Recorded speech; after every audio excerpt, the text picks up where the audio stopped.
बहुत बकरा बनाया।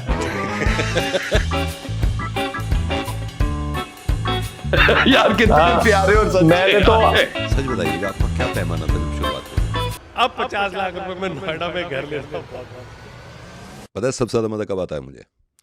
मुझे अच्छा तो लगता है जब मैं किसी सेलेब से बात करूं, किसी बहुत बड़े बिल्डर से बात करूं, किसी बहुत बड़े इंडस्ट्रियल से बात करूं, लेकिन सबसे ज़्यादा मज़ा आता है जब मैं किसी दोस्त से बात करूं। इसलिए कुणाल भाई सियासी से मुझे बताने के लिए तैयार हैं। कुणाल भाई वेलकम। और मैं ये पॉडकास्ट भी नहीं कहूँगा, मैं सिर्फ कहूँगा ये घर जैसी बातें हो रही हैं और मैं बिल्कुल दोस्त की तरह आपसे पूछना चाहता हूँ। सबसे पहले तो मुझे अपने बारे में थोड़ा सा बता दीजिए कि आपने कैसे शुरुआत की, आज माशाल्लाह इस मुकाम पे कैसे पहुंच गए आप।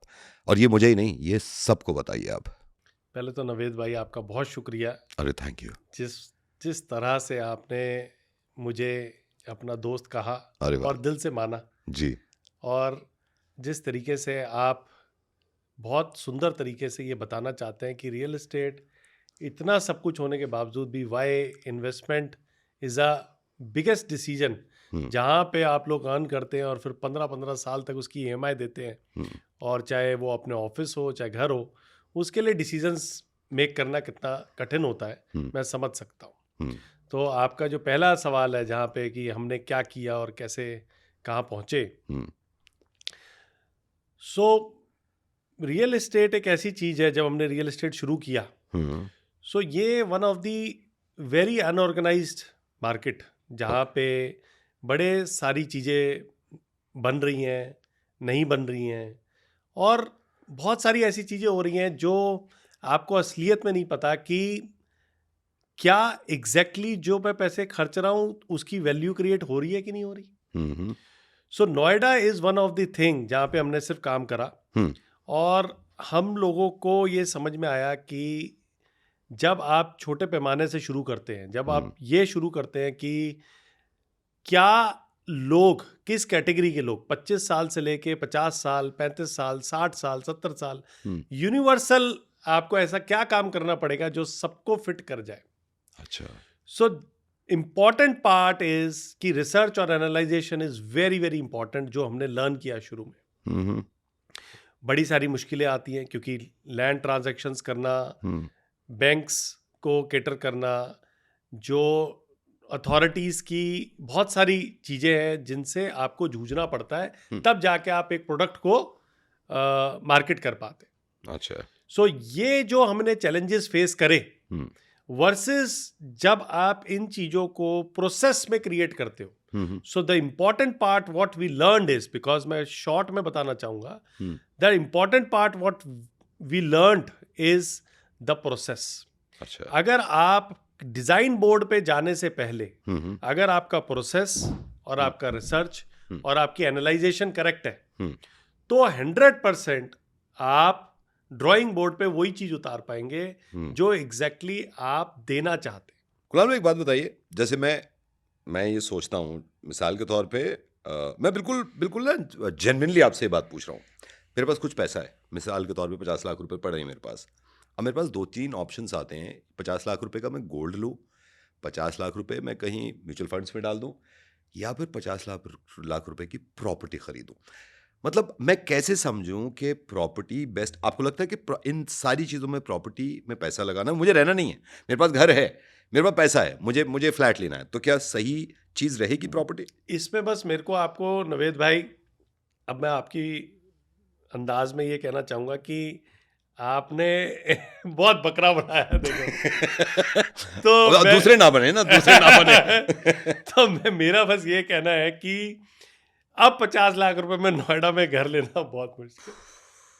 अब सबसे पहले तो यही है कि हम 50 लेके निकल के पड़े, जी। और फिर वहां जाके जब हमने देखा तो वो स्टाइल और वो प्रोडक्ट चीज़ें नहीं मिली और वो नहीं मिल रही। हाँ। इससे अच्छा तो मैं ये कहूंगा कि इससे अच्छा आप 50 लाख रुपए किसी कमर्शियल रिटेल में इन्वेस्ट करें, अच्छा। और वहां पे आप अपनी रेंटल इनकम बिल्ड करें, ओह। और उस रेंटल इनकम से आप अच्छे रेजिडेंशियल में रेंट पे रहिए।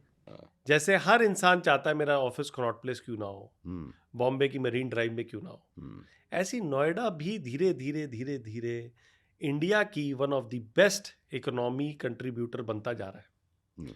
आज Uttar Pradesh second largest economic contributor है, नोएडा फर्स्ट लार्जेस्ट कंट्रीब्यूटर है टुवर्ड्स उत्तर प्रदेश। बिल्कुल। सो ऐसी जगह में we are blessed that we are here. नहीं माशाल्लाह, और जो लोग हैं और वाकई में, और कुछ लोग मैंने देखा है कुणाल भाई, अब दिल्ली से शिफ्ट हो रहे हैं नोएडा। मैं पर्सनली ऐसे लोगों को जानता हूँ जो दिल्ली में हैं और उनको नोएडा में बहुत अच्छा लगता है रहना।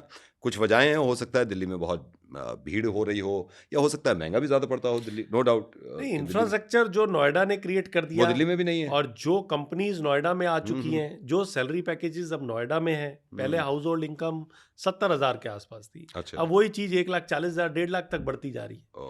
सो जैसे जैसे आपकी सैलरी ग्रोथ होगी वैसे वैसे आपकी परचेजिंग पावर्स बढ़ेंगी, वैसे वैसे नोएडा और ग्रो करेगा। 2030 में अगर आप यहाँ की पॉपुलेशन देखोगे तो it will touch more than 32 lakh. So जब इतनी पॉपुलेशन होगी आपके एनसीआर नोएडा अराउंड में, तो उसकी वजह से जो आपको इंफ्रास्ट्रक्चर में malls, hospitals, retail, social infrastructure, schools, ये सब चाहिए, वो पहले से ही है।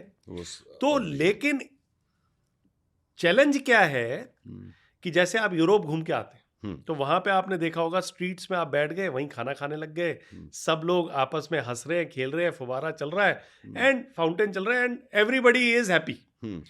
सो यहाँ पे क्या है कि हम एक मॉल में ही बंद जाते हैं। So now the experiential retail has to come. अच्छा, that's how the experiential residential has to come, where your clubs has to be more, where your experiences of landscape has to be much better. For example, आज नोएडा में hosiery complex, sector 83, इसके आसपास इतनी सारी industries हैं, लेकिन बहुत छोटी सी चीज है, एक अच्छा सर्विस अपार्टमेंट या होटल नहीं है जहाँ मुझे आपको कॉफी पीनी हो। So this is very small, but ऐसा कोई कैंपस नहीं है। सो हमने क्या किया उसमें कि जहां आपका ऑफिस है वहीं आपके कैंपस में आपके सर्विस अपार्टमेंट्स भी हैं, विच इज रन बाय हयात और मैरियट। सो वहाँ इट इज़ वेरी इजी, अगर मैं और आप बैठे हैं हमारे ऑफिस में और गलती से कॉफ़ी गिर गई तो आप जाइए, नई पेंट खरीदिए और फिर से ड्रॉप ऑफ में जाइए, अच्छी कॉफ़ी पीजिए और फिर अपने घर जाइए। एक चीज़ मुझे जो आखिर में पूछनी है कुणाल भाई, आप जो कहते थे ना शुरू में पैमाना होता है किसी का, सच बताइएगा आपका क्या पैमाना था जब शुरुआत करी थी? बिल्कुल सही, कि कैसे कितने से शुरू किया था आपने? शुरू में भी और आज में भी एक ही पैमाना है कि मनी विल नेवर मैटर। आपके पास पैसे कम है, ज्यादा है, कभी नहीं मैटर करेगा। हो सकता है कम पैसे से भी आप बिजनेस शुरू कर सके, ज्यादा से भी ना कर पाए। मुझे ऐसा लगता है after all my experiences, this is my belief. पहले तो कोई बुजुर्ग मेरे को मिले, उन्होंने मेरे को एक बात कहा, गांव की एक बात सुनाई, बहुत छोटी सी बात है कि जिसके पास पैसा है उसके घर में अपनी बेटी मत ब्याहना, बट जिसके नाम पे पैसा मिलता हो, क्या बात है, और जिसके नाम पे हर समय रिस्पेक्ट मिलती हो, उसके घर में भले ही दे देना। बिल्कुल, पैसा होने के बाद भी जा सकता है, बट आपका इंटेंशन, आपकी रिस्पेक्ट, आपकी नॉलेज, आपका हुनर, आपकी जो अंदर की ज़ील, वो पैसा ला सकती है। आप सिर्फ एक घर 50 लाख, 1 करोड़, 2 करोड़ का नहीं खरीद रहे, आप एक पूरा कैंपस खरीद रहे हैं। एंड वो कैंपस 1-2 करोड़ में नहीं आ सकता। वो आप ध्यान उस पर थोड़ा सा अगर आप डिटेलिंग में ध्यान देंगे तो 30 साल से 40 साल की जर्नी बहुत ही सुंदर निकलेगी, और वो जो काम लोगों ने 55 साल में किया है वो 30 साल में भी किया जा सकता है। और ऐसे ही जो 40 साल से 50 साल की जर्नी है वो और सुंदर निकलेगी। सो हमें बस थोड़ा सा केयरफुल होना है और थोड़ा सा डिटेलिंग में जाना है when we are taking the decisions. Careful हो गए कुणाल भाई, केयरफुल हो गए, और मैं अपनी तरफ से तो शुक्रिया अदा कर दूं, जो कन्फ्यूजन थे और इनके भी वो सब दूर हो गए। एंड वंस अगेन कुणाल भाई रेडी हैं, CRC रेडी है। किसी भी तरह की परेशानी हो तो आप मुझे बताया करिए, मैं कुणाल भाई तक पहुंचा दूंगा, और जल्द ही आप तक पहुंच रहे हैं ये लोग, वो सुकून, वो दीवारें, वो खुशियां लेने के लिए। तो आप ये प्रॉमिस कर रहे हैं कि आप हमेशा तैयार हैं? 100%। चलिए, thank you so much Kunal भाई, बहुत मज़ा आया। गाइस टेक केयर और सोच समझ के फैसला लीजिएगा। बहुत प्यार करता हूँ मैं आपसे। बाय।